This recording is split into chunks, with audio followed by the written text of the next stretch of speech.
So I decided to continue the tradition of making a king-size nail for Halloween.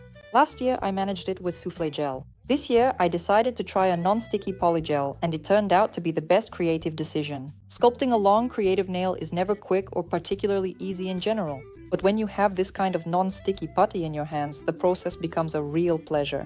It spreads really well with your fingers over the form, lets you smooth it out nicely, shape it, and even perfect the surface. I'm going to paint this nail, so I need a big, elongated lower canvas where I'll actually be doing the artwork. That's why I went a bit overboard here. But as a result, the tip didn't turn out as sharp as I would have liked. On the other hand, that's not where the focus is, so why worry about it? But what I especially love about this polygel is that you can just nudge it like this with your nail. Tap, tap, tap, tap. And you end up with a pretty precise, cool shape.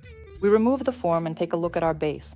Right now, it looks like Frankenstein because it still doesn't have the architecture it needs, and I refine it with my fingers using the same non-sticky polygel. Again, I'm smoothing and building something up with my nails here. Honestly, I used almost an entire 13-gram jar of non-sticky white polygel on this nail, but it was worth it.